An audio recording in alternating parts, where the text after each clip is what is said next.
All right, folks, it's time for Power Rangers Beast Morphers. Episode 26 is the inquiry. Let's talk about it. Oh my goodness.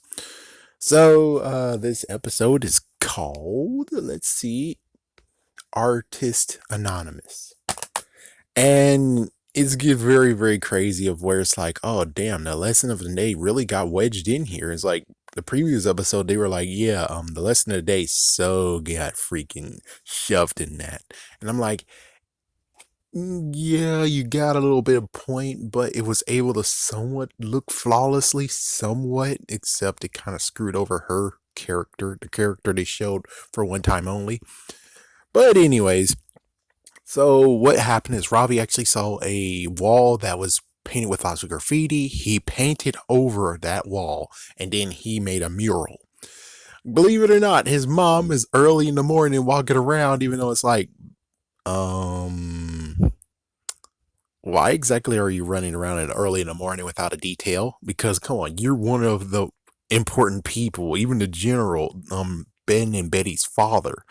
He needs freaking people walking around him too, because well, good Lord knows if E-Box shows up or if um Roxy or Blaze shows the freak up and you're just running around alone. Holy frick. Yeah, that's not good. So for her to run around alone in the morning walk was kind of bad, especially if she's not packing heat.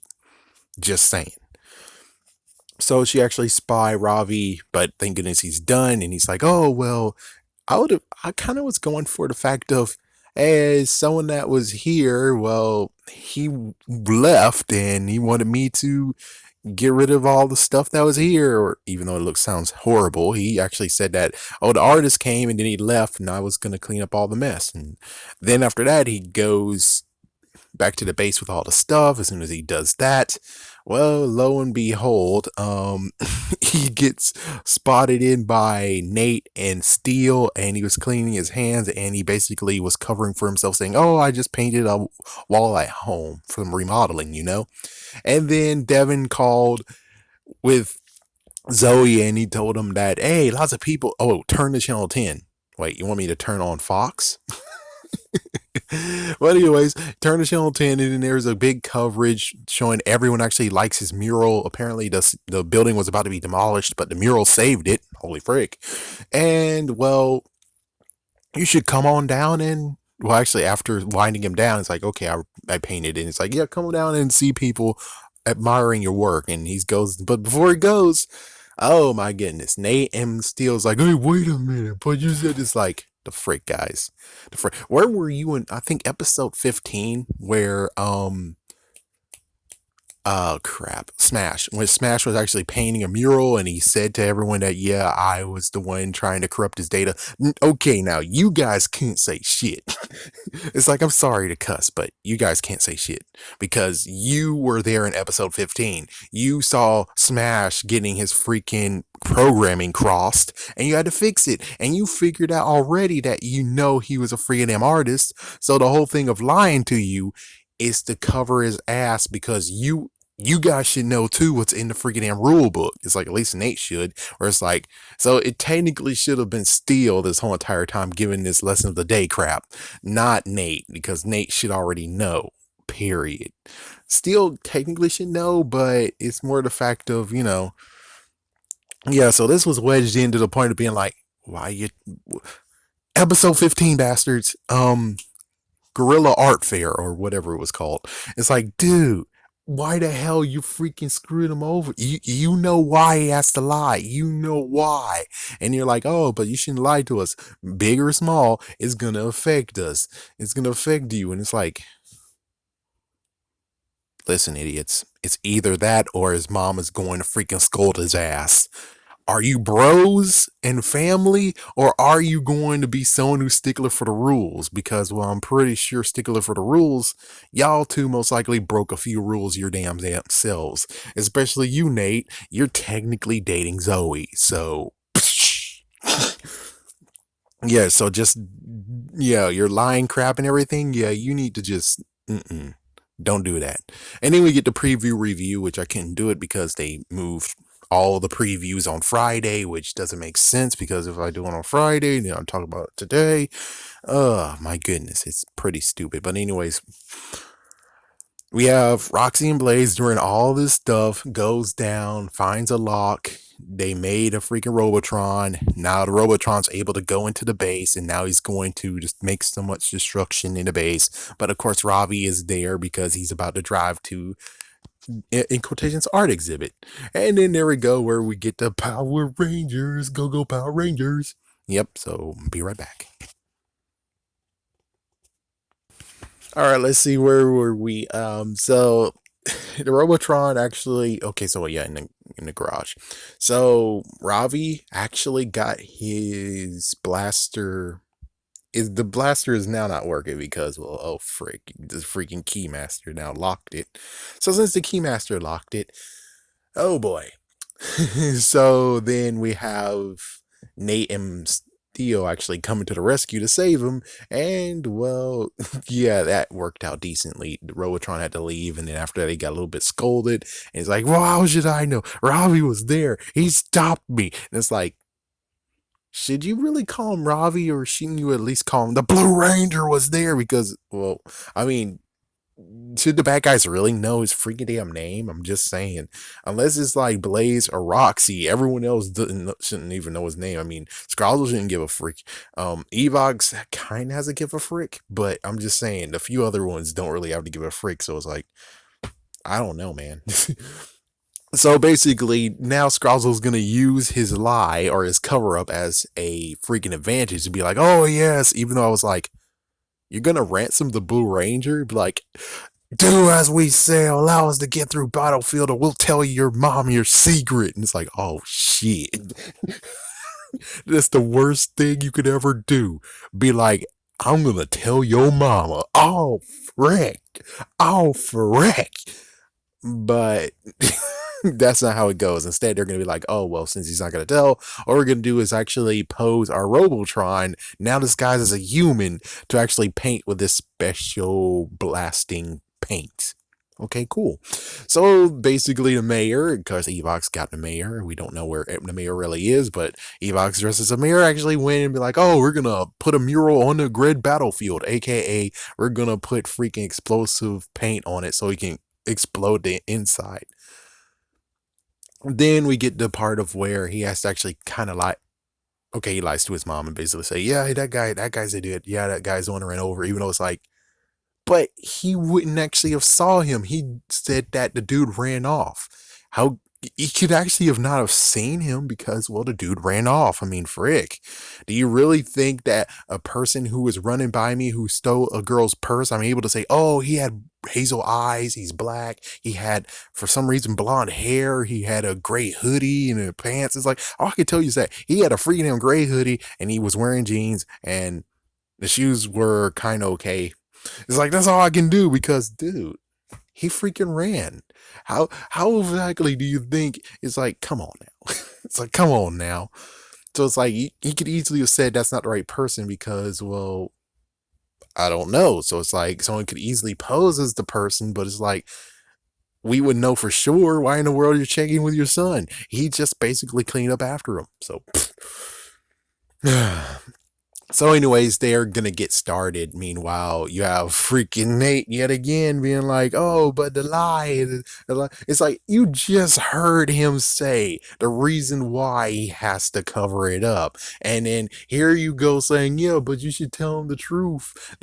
And well, even though I know that Ravi actually was like, "Oh man, he's taking credit for something I did. That's some bullshit." But it's like, yeah, but still though, y'all guys should at least see Ravi's side and not see the lying part because it's like, come on, Zoe, Nate, you know exactly why he has to actually cover this shit up. You know why.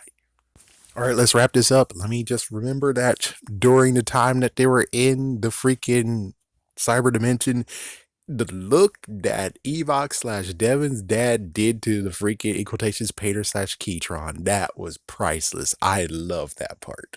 If you could make a gift for that, that would be great. All right, now we're back to where it was, where So he told his mom, and the mom's like, "You lied to me," and it's like, "Oh, jeez."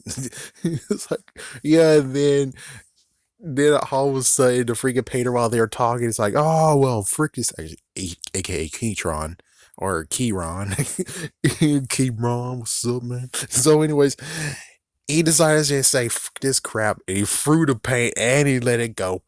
And he revealed himself, and of course, Equal takes the mayor had to be like, "Oh, I didn't know, I had no idea." It's like, "Mayor, we got to get the frick out of here." So then there we go. They morph. Sadly, Keytron actually knew to get rid of their transport. He sure did. And then, unlike Ninja Steel being like, "What can we do? We don't have swords. How do we fight?" They fixed it, thank God. Instead of, "Oh no, we don't have blasters or sabers, what we do? We fight, use our fists, let's go." And Ravi actually used a broomstick, and Steel actually used the paint and took out one of the um crap the minions. And what's cool is that if you look at the paint, they actually had a thunderbolt on there. That's pretty cool. Yeah, nice little Easter egg. So after that, it was basically the mom came to the rescue, Ravi's mom. So she got up the newest blaster to the Devon. He blasted Keytron, and she has a blaster too. So yeah, apparently she does actually have a blaster. Okay, good. Thank goodness. And then after that, we have Evox being like, "I need more Morphix before I change back." And now he changed back, but thank goodness he's still, oh, not really thank goodness, but he's in the freaking cyber dimension. We don't, yeah. So he's like, "I want to crush them." And Skrull's like, "Okay, we'll crush him. We got a Giga Drone, and he has more of the Gamertron you know, the technology. So now he's able to do the bubble and absorb. So there you go. And then, oh crap, here comes a Gigatron. And they fight. They actually get disabled because somehow they actually mix Gamertron and Keytron's, yeah, technology together. Okay, cool. Yeah, even though he doesn't really say that, but okay, forget. So yeah, now the freaking Megazord can't do anything, and he's like, "Oh well, we're able to do the thrusters," so they were able to freaking do a freaking body slam, kind of. And then after that, they took down the, yeah, Gigadrone, and then that's the end of that.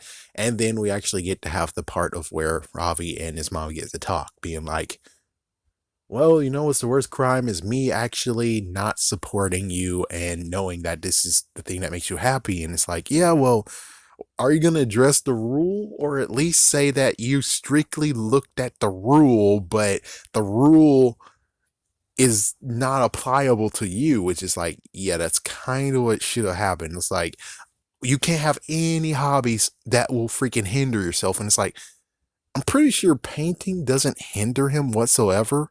Now, as for dating and crap, okay, that makes sense, but painting shouldn't actually hinder his freaking whatever. So yeah, it's really kind of stupid. So thank goodness now she's like, "Okay, well, there you go. And then I have something very special for you to do." So he actually gets to sign his name on the mural. And everyone's clapping, and yay, there you go. I forgot Ben and Betty. This episode was able to actually straight up push Ben and Betty to side until the very end, where it's like, "Oh, I forgot about those bastards."